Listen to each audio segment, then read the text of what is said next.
बोला मोठे. काय म्हणतो राजा? काय नाही यार, मस्त चाललंय. काय चाललंय? हा, चाललंय आपलं घरातच आहे. बाहेर कसं पडणार? पण हो ना यार. तुला माहितीये आता काय, परवा मी व्हिडिओ बघितलाय. आता हा, पोलीस काय करतायत, कोविडचे नियम हा, पाळून लोक जे बाहेर पडतायत ना, हा. त्यांना त्यांच्यावर लक्ष ठेवण्यासाठी आता ड्रोन कॅमेरे वापरतायत. म्हणजे बर. म्हणजे माणसं हा, अचानक मार्केटमध्ये बाहेर पडतात लपून छपून, पोलीस नाही येत वगैरे, आणि अचानक त्यांना डोक्यावर ड्रोन कॅमेरा फिरताना दिसतो, आणि मग माणसं ओ, धावत पडत आपापल्या घरात जाण्याचा प्रयत्न करतात. म्हणजे अशा पद्धतीने माणसांना कंट्रोल करण्याचे उपाय करायचे चाललेत, कारण ऐकतच नाहीयेत माणसं, नियमच पाळत नाहीयेत. हा, त्यासाठी पोलिसांनी आता ड्रोन अवघड आहे. पर्यंत गेली आहे सगळी. यार मला ना हे म्हणजे आता हे ठीक आहे, आता गरज आहे म्हणून करतायत, पण आपल्याकडे हे हल्ली निघाले ना सीसीटीव्ही आणि हे सगळं फॅड, तर हे मला विचित्रच वाटतं यार कधी कधी. म्हणजे ना कसं आहे ना, आपली प्रायव्हसीच त्यांनी अशी संपुष्टात आणली असं मला वाटतं. सर्व ठिकाणी सीसीटीव्ही आहेत. आता मला मला मूलभूत प्रश्न हा पडतो यार, की सीसीटीव्हीची गरज आहे का?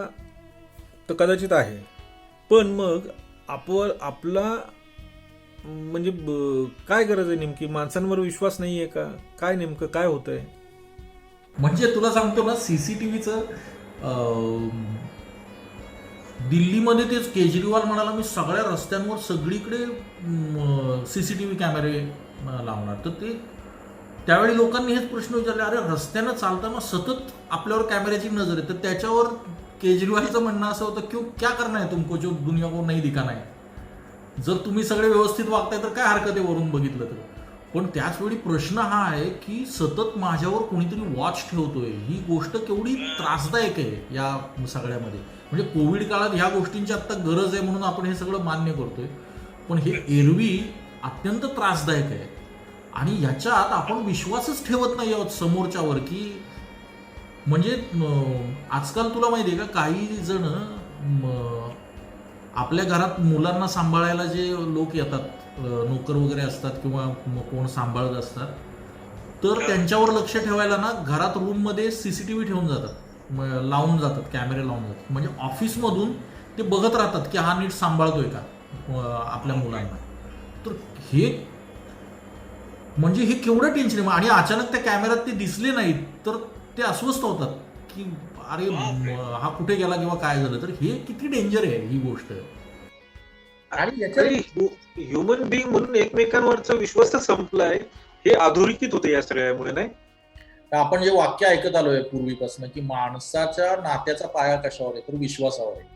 अगदी. याच्यात विश्वासच ठेवत नाही यार एकमेकांवर या गोष्टींमध्ये. तर हे खूप म्हणजे त्याची गरज पण आहे, पण हे खूप खूप त्रासदायक पण आहेत या गोष्टी. म्हणजे मला हे 1984चा तो जॉर्ज ऑरवेलचं हे आठवतं, तो बिग ब्रदर. बिग ब्रदर बघतोय तुम्हाला, तुम्ही जगात कुठेही जा, बिग ब्रदर इज वॉचिंग. हा जो प्रकार आहे ना, तो आता सगळीकडे यायला लागलाय. आणि त्याच्यामुळे काय होईल, म्हणजे ह्या सगळ्याचा गैरवापर कुणीही करू शकतो या अशा गोष्टींचा. हे त्रासदायक आहे. एकूण जर माणूस समाज म्हणून जगतो, माणूस जर म्हणतो मी स्वतंत्र नागरिक आहे, तर त्याच्यासाठी हे प्रचंड त्रासदायक गोष्ट आहे. हो, पण याचा अर्थ स्वतंत्र राहिलेलाच नाहीये. म्हणजे जर कोणीतरी तुमच्यावर सातत्याने नजर ठेवत आहे, तुम्ही कुठेही जाताय येताय, तुम्हाला तुमची प्रायव्हसी काही मिळत नाहीये. हां, आता आपल्याला हेही लक्षात यायला लागलंय की सोशल नेटवर्किंगमध्ये सुद्धा एक प्रकारे तुम्हाला फॉलो केलं जात आहे, हां, किंवा जाऊ शकतं, अशा पद्धतीचं ऐकिवात येतं. तर जर असं काही असेल तर मूलभूत प्रश्न आहे यार, की आपण जन्मतः स्वतंत्र आहोत की नाही, हा बेसिक प्रश्न आहे. मला काय वाटतं राजा, हे तू म्हणतोय ते खरंय, स्वातंत्र्य जात आहे. आणि पण मुळात स्वातंत्र्य नावाची गोष्ट, मला वाटतं स्वातंत्र्य असं काही ना, पूर्ण स्वातंत्र्य नसतंच कुणाला. स्वातंत्र्य ही आभासीच गोष्ट वाटते मला. अरे म्हणजे तू जेव्हा एका हॉस्पिटलमध्ये जन्माला येतोस, किंवा हॉस्पिटलमध्ये म्हण किंवा कुठेही घरात म्हण, कुठेही बाहेर, जेव्हा तू एका ठिकाणी जन्माला येतो त्याच वेळी तू एका तिथल्या नगरपालिकेचा किंवा तिथल्या ग्रामपंचायतीचा, महानगरपालिकेचा एक नागरिक झालेला असतो. म्हणजे तिथे तुला त्या नगरपालिकेचे सगळे नियम येऊन चिकटतात. तुझा एक नगरसेवक झालेला असतो, एक देश तुला येऊन चिकटलेला असतो. त्या देशाचे नियम, समाजाने त्यांनी केलेले कायदे, त्यांच्या सगळ्या गोष्टी ह्या तुला तिथेच, त्याची तुला नोंद करावी लागते की आमच्या घरात अमुक अमुक बाळ जन्माला आलंय, अशी नोंदणी होते. तिथून तुझं स्वातंत्र्य हे बऱ्यापैकी या व्यवस्थेच्या हातात गेलेलंच असतं. एक समाजाच्या हातात तुझं स्वातंत्र्य गेलेलं असतं. मग तुझी जात येऊन चिकटते, तुझा धर्म येऊन चिकटतो, तुझे आई वडील, त्यांचे समज, त्यांचे नियम, ह्या सगळ्या गोष्टी माणसाला येऊन चिकटतात. आणि माणूस मोठा व्हायला लागल्यावर हे सगळं सोबत घेऊन जगतो मग. आणि ह्या सगळ्यातनं माणसाला असं वाटतं मी स्वतंत्र आहे. म्हणजे काय, तर मला वाटेल ते मी बोलू शकतोय का, मी वाटेल ते लिहू शकतोय का, मी वाटेल ते वाचू शकतोय का. तर आणि हे प्रत्येक समाजात वेगळं होतं. म्हणजे जी गोष्ट इथे स्वातंत्र्य मानली जाते ती गोष्ट दुसरीकडे स्वैराचार मानली जाते. म्हणजे स्वातंत्र्य नावाची गोष्ट अशी काही ठामपणे तू सांगू शकत नाहीस की हा हे म्हणजे स्वातंत्र्य, ह्याला स्वातंत्र्य मानतात. हे तू कसं सांगणार की साधी गोष्ट आहे की एक लॉ किंवा एक समाज म्हणून जगताना एक नियम महाराष्ट्रात कायदेशीर असतो तर दुसरीकडे बेकायदेशीर असतो. म्हणजे आज मद्यपान हे महाराष्ट्रात कायदेशीर आहे तर गुजरातमध्ये गेलं असतं बेकायदेशीर आहे. म्हणजेच मग कुठल्या गोष्टींना आपण स्वतंत्र किंवा काय काय खरं कसं मानायचं या गोष्टींना, हे सगळे रूल्स बदलत आहेत. बरं, हे झालं अगदी सरकारी नियमांबाबत. तू अगदी फंडामेंटल बोलायला लागलास ना, तर प्रत्येक गोष्टीबाबत प्रत्येक समाजाचे समज अपसमज वेगळे असतात. तिथे मिळणारं स्वातंत्र्य, तिथे मिळणाऱ्या गोष्टी ह्या वेगवेगळ्या असतात. मला काय म्हणायचं आहे की तू जे म्हणतो ना, जन्मता अनेक गोष्टी चिकटतात. हां, जे काही चिकटतात ती त्याची आयडेंटिटी असते, त्या जन्मलेल्या व्यक्तीची आयडेंटिटी ही गोष्ट वेगळी आणि स्वातंत्र्य ही गोष्ट वेगळी. स्वातंत्र्यामध्ये म्हणजे स्वातंत्र्यामध्ये त्याला शिक्षण घेण्याचा एक अधिकार असणं, अभिव्यक्त होण्याचा एक अधिकार असणं, किंवा काय म्हणता येईल की समाजामध्ये हवं ते काम करून पैसे मिळवण्याचा एक अधिकार असणं, या अर्थाने ती स्वातंत्र्य नावाची टर्म आहे. हा, हे बरोबर आहे तू बोलतोयस ते. पण यात परत काय आहे ना, शिक्षण घेण्याचा अधिकार, पण शिक्षण जे सगळ्यांनी मिळून ठरवले ते घेण्याचा अधिकार असतो त्याला. म्हणजे एक जण जर म्हणाला की मला ह्या शाळेत नाही पाठवायचं, म्हणजे या शालेय व्यवस्थेत माझ्या मुलाला पाठवायचंच नाहीये, तर त्याला खूप स्ट्रगल करावा लागतो या समाजात. त्याला सहज नसतात या गोष्टी हे करणं. म्हणजे साधी गोष्ट आहे, मला माझ्या वडिलांचं नाव नाही, मला आईचं नाव लावायचं, ही गोष्ट सुद्धा तुम्हाला त्रासदायक ठरू शकते तिथे जगताना. त्या याच्यात मला आडनाव लावायचंच नाहीये, मला माझी जात लावायची नाहीये, मला धर्म म्हणून माणूस लिहायचंय. तर ह्या सगळ्या गोष्टींबाबत तुम्हाला स्ट्रगल करायला लागतो. शेवटी समाजाचे जे नियम असतात ना, ते तुम्ही पाळले पाहिजेत. असा एक अलिखित किंवा लिखित एक ठरलेला एक नियम आहे की ते तुम्ही फॉलो केलं पाहिजे. म्हणजे याचा अर्थ तुम्हाला कुठली ना कुठली आयडेंटिटी सतत द्यावी लागते. अदरवाईज एक समूह तुम्हाला स्वीकारत नाही, असं तुला म्हणायचंय.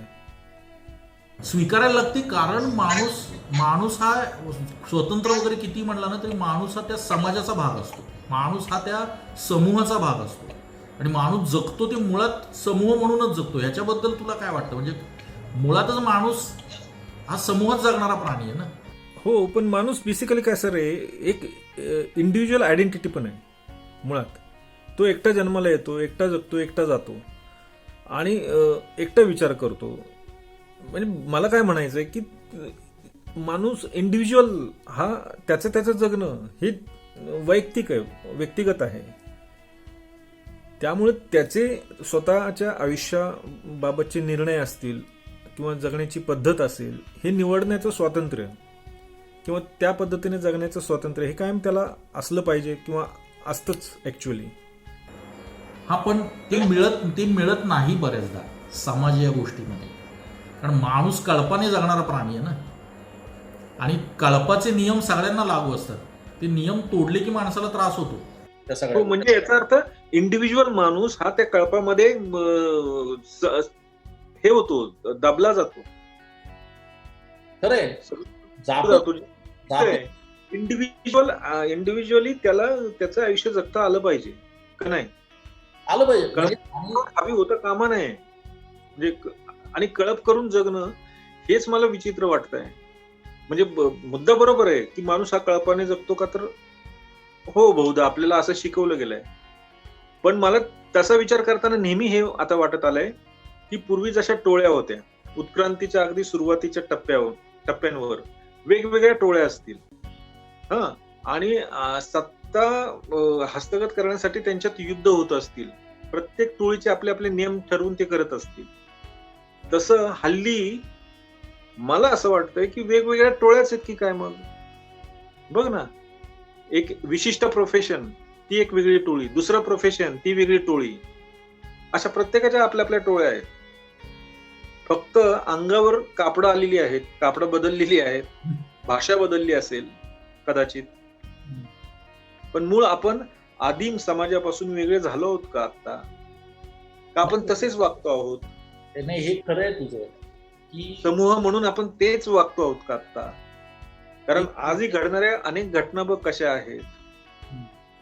मग हे नेमकं काय आहे? जर असं असेल तर समाजामध्ये माणसाची प्रगती होते का, किंवा समाजाची प्रगती खरंच झाली आहे का, किंवा काय, मला कळत नाही काय. या 2-3 गोष्टी आहेत, याच्यात ना खूप परस्पर विरोधी गोष्टी इन्व्हॉल्व आहेत. या तू बोलतोयस त्या याच्यात की आजही कळप म्हणूनच जगतोय माणूस. म्हणजे मला एक गंमत काय वाटते की या कळपापेक्षा जो नेहमी वेगळा विचार करतो ना त्याला विरोध होतो. म्हणजे ज्यावेळी एक माणूस म्हणतो की पृथ्वी सूर्याभोवती फिरते, सूर्य पृथ्वीभोवती फिरत नाहीये, त्यावेळी तो समाज त्याला वाळीत टाकतो, त्याला मारून टाकतो.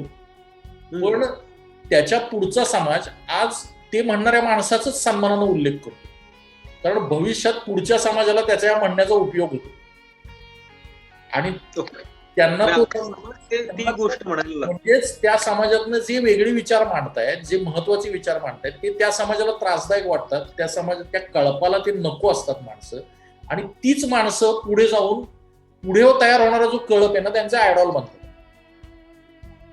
म्हणजे समाज हा वेगवेगळ्या टप्प्यांवर स्वतःहून बदलत जातोय. बरोबर आहे. आणि परत ना तो रिजिड होतो. म्हणजे परत गंमत तुला माहिती आहे का, मध्ये मी एक वाचलं होतं की ज्याने जेनेटिक्स विषयी एक रिसर्च केलं होतं, की रिसर्च केला होता की आई वडिलांमधून जे गुणसूत्र असतात ती कशा पद्धतीने मुलांमध्ये येतात वगैरे, अशा पद्धतीचं रिसर्च ज्या माणसाने केलं ना त्याला डार्विनने विरोध केला होता. म्हणजे डार्विनच उत्क्रांतीवाद सांगणारा इतका प्रगल्भ विचार मांडणारा माणूस, पण पुढे जाऊन त्याच समाजात एक दुसरा त्याच्या पुढचा जाऊन विचार मांडणारा माणूस होता ना, तो त्याला पटला नाही. तर माणूस डेव्हलप झाल्यावर परत त्याची एक रिजिडिटी तयार होते. ती रिजिडिटी तोडणारी परत माणसं येतात. ती माणसं आल्यावर एक पुढचा समाज तयार होतो, परत त्या समाजाची एक वेगळी रिजिडिटी तयार होते आणि पुन्हा त्याला तोडणारी पुढची माणसं येतात. असा ना माणूस असा म्हणजे डिस्ट्रक्शन कन्स्ट्रक्शन यातून समाज पुढे जातो. आणि समाजरचना कशी असते, समाजरचना मला असं वाटतं ना, माणूस हा सर्व्हिस सेक्टर म्हणून जगणारा प्राणी आहे.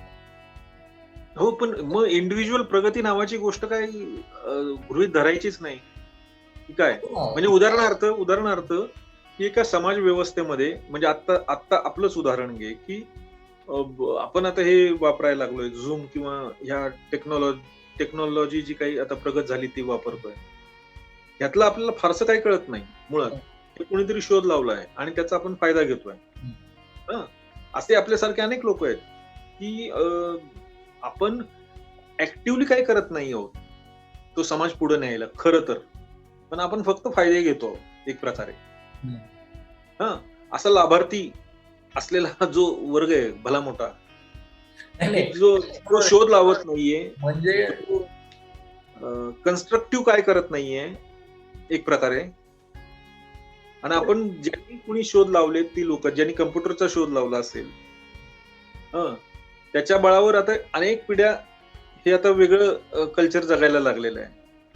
असं नाही का वाटत आहे? आणि हे बरोबर आहे तुझं, हा मुद्दा करेक्ट आहे की जगात मूलभूत संशोधन करणारी खूप खूप मोजकी माणसं आहेत, ज्यांच्या मूलभूत संशोधनावरच अख्ख्या समाजाचं सगळं पुढचं सगळं डेव्हलप होत गेलेलं आहे.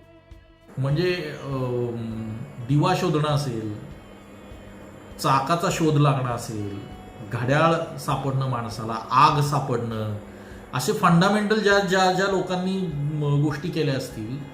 पण त्याचवेळी मला असं वाटतं ना की आज तू जे म्हणतोयस की झूम किंवा ही यंत्रणा ज्यांनी कोणी शोधली, ज्यांनी कोणी ह्या गोष्टी शोधल्या, त्याचा वापर आपण करतोय.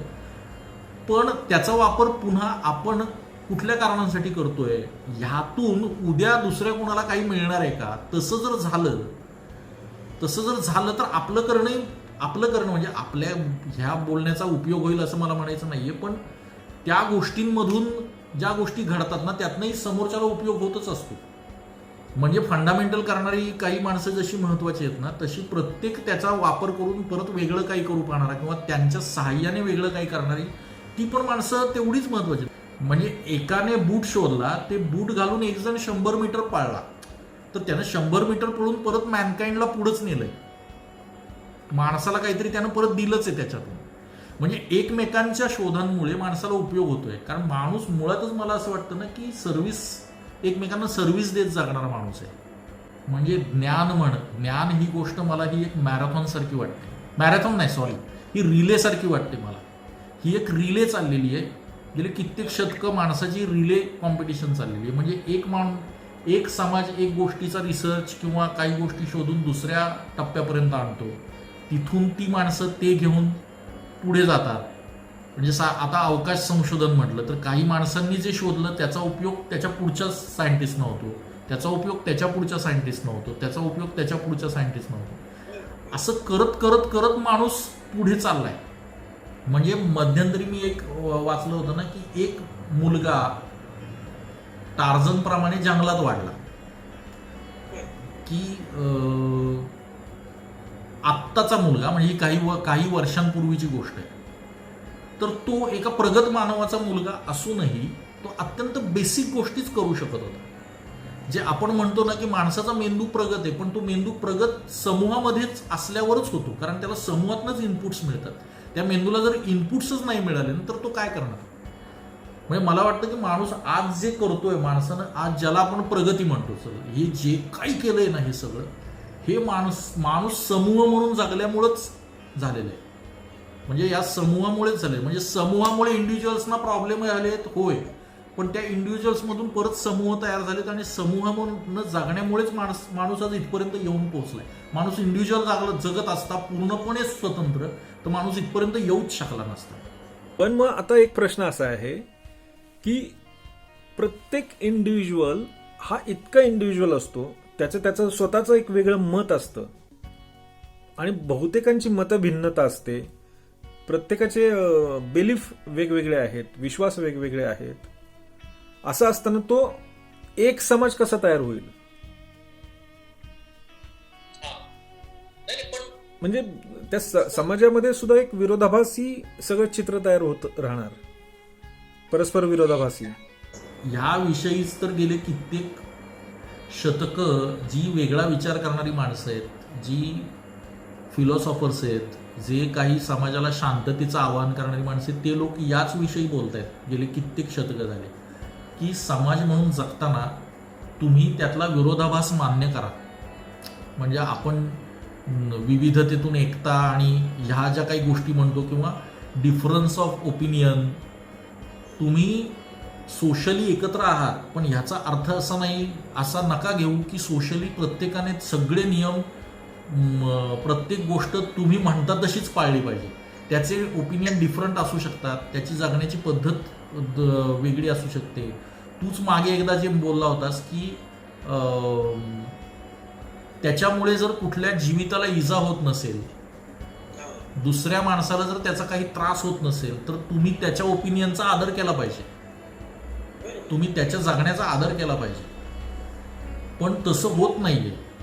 म्हणजे लैंगिकदृष्ट्या म्हण किंवा विवाहाचे नियम म्हण किंवा समाज म्हणून शिक्षणाचे नियम म्हण, प्रत्येक बाबतीत प्रत्येक समाजात रिजिडिटी आहे. आणि ही रिजिडिटी संपली तरच समाज निकोप होईल किंवा समाज एक प्रगल्भ म्हणून पुढे होऊ शकतो. पण ते होत नाही आपल्या इथे. म्हणून मग रिबेल करावं लागतं, काही माणसांना ते तोडावं लागतं आणि मगच पुढे काहीतरी घडतात गोष्टी. हो, पण एवढी वर्ष आता पास झाली तरी सुद्धा रिजिडिटी संपत का नाही समाजातली, समाज म्हणून? कारण राजा तूच मगाशी म्हणालास की आजही कळप म्हणून जगताय. ते आदिम जे आहे ना ते गेलेलंच नाहीये अजून. माणूस अजून त्याच अवस्थेत आहे, तो समजूनच घेत नाहीये. म्हणजे आज आता बघ ना, जे आपण प्रेमकथा म्हणतो, लैला मजनू वगैरे आपण शिकवतो मुलांना, लैला मजनू, शिरीन फराद, रोमिओ जुलिएट, हे आपला अभ्यासक्रमाचा भाग असतो. आणि तरी सुद्धा ऑनर किलिंग होत आहे आपल्या इथे. मग काय उपयोग आहे ह्या सगळ्याचा? म्हणजे त्या लोकांनी त्यावेळी समाजात रिबेल करून आपलं प्रेम अपयशी किंवा यशस्वी ठरवलं. ते माणसं आज तुमचे आयडॉल बनलेत, तरी आज तुम्ही त्याला विरोधच करताय. हो यार, कठीण आहे हे कसं?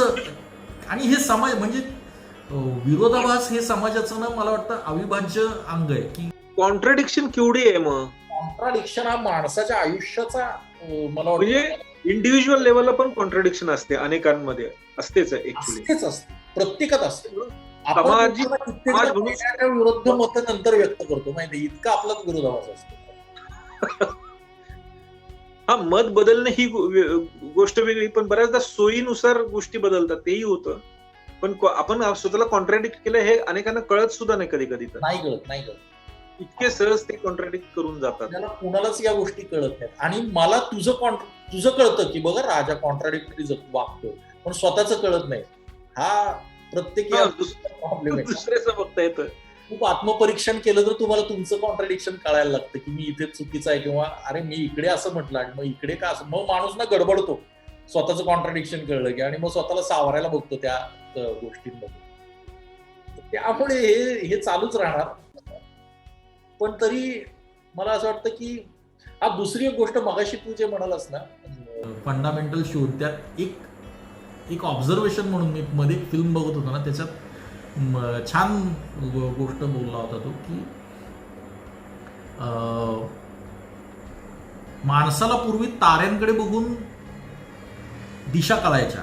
म्हणजे आजही कळतात, पण म्हणजे अमुक हे तारेत म्हणजे ही दिशा. मग आता हे नक्षत्र आलंय म्हटल्यावर आता पाऊस असा येणार, किंवा हे नक्षत्र आता रात्री दिसते म्हटल्यावर आता अशा पद्धतीचं हवामान असणार. हे सगळं नॉलेज सगळ्या माणसांना होतं.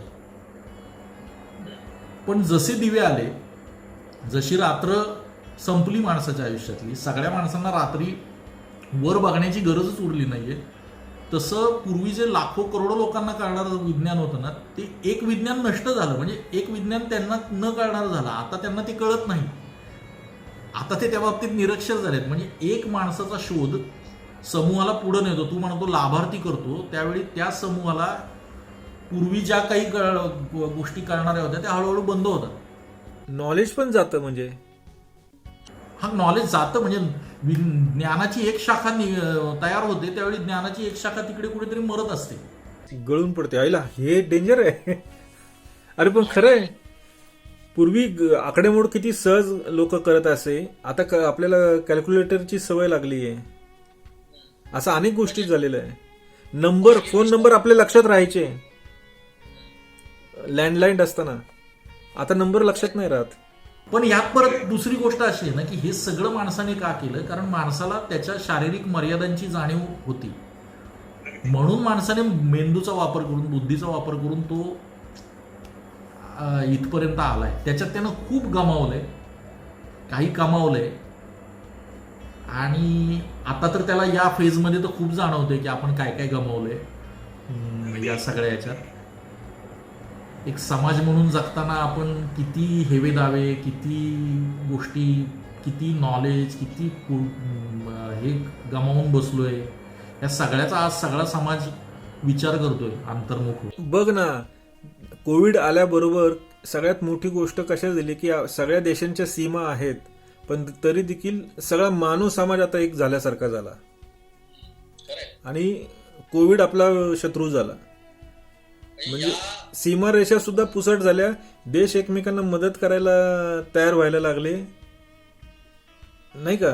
आम्ही 105 आहोत ते म्हणतात ना, शत्रू आल्यावर कौरव पांडव एक आहेत, तसा तो हे आहे की एक शत्रू आल्यावर सगळेजण एकत्र आले. आणि या सगळ्यातनं जे तू मगाशी म्हणालास की समाजाने म्हणजे समाजाने इंडिव्हिज्युअल्सची मतं मान्य करणं, त्यांचा डिफरन्स ऑफ ओपिनियन मान्य करणं, ज्याला ॲग्री टू डिसॲग्री म्हणतात, त्या गोष्टी मान्य करून जर समाज चालायला शिकला ना, तर समाज म्हणून खूप चांगल्या पद्धतीने पुढे वाटचाल होऊ शकते. अगदी नुसतं विरोध करण्यापेक्षा, रिॲक्शनरी विरोध करण्यापेक्षा मत समजून घेऊन त्याला काय म्हणता येईल, पॉझिटिव्हली रिस्पॉन्ड करणं, तर कदाचित वेगळ्या पद्धतीने ग्रो होईल. हो, म्हणजे मला आपण सगळेच जण जर मी तुझं पण मान्य केलं, माझं पण मान्य केलं, त्याचं पण मान्य केलं, तिचं पण मान्य केलं, आणि सगळे मिळून जर आपण आम्ही म्हणून जगायला लागलो, आपण म्हणून जगायला लागलो ना, या सगळ्या वैविध्याला मान्य करून जगायला लागलो ना, तर आपण सगळेजण पुढे जाऊ. किंवा पुढे जाऊ म्हणण्यापेक्षा तर तो समाज जास्त चांगला असेल आत्ताच्या समाजापेक्षा. म्हणजे यांनी जी आपली कुसुमाग्रजांची जी कविता होती बघ, आता त्यातले एखाद दोन शब्द मला कदाचित इकडे तिकडे होतील, पण ते मला वाटतं तेच खरं आहे. चारवाक नावाची कविता होती बघ. चारवाक, जे मला वाटतं तेच खरं आहे, जे मला सुखावतं तेच बरं आहे, हे तुझं सांगणं मीला सार्वभौम मानणं मलाही पटतं. पण लक्षावधी संबंधांमधून माणसातला मी जेव्हा दशदिशा पसरतो, तेव्हा आपले रस्ते बदलतात, कारण तेव्हा मीचं रूपांतर आम्हीच झालेलं असतं.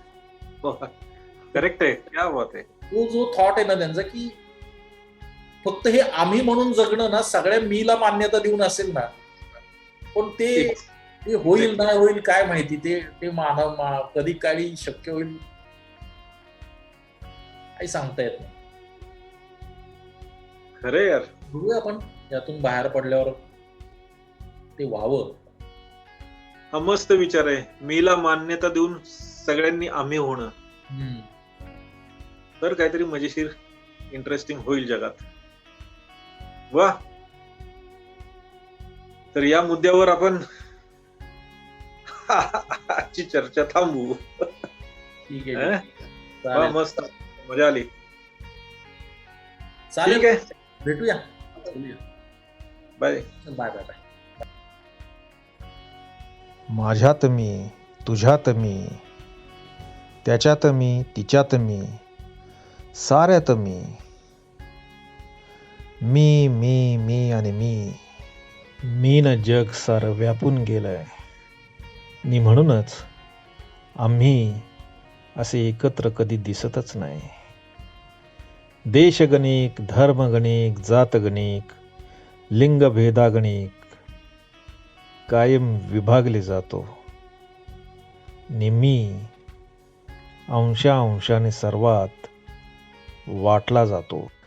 आणि सरते शेवटी आम्ही म्हणून असे काही उरत नाही. पण तरीही समाज नावाच्या कॅटेगरीत आम्ही नोंदणीकृत झालेलो असतो.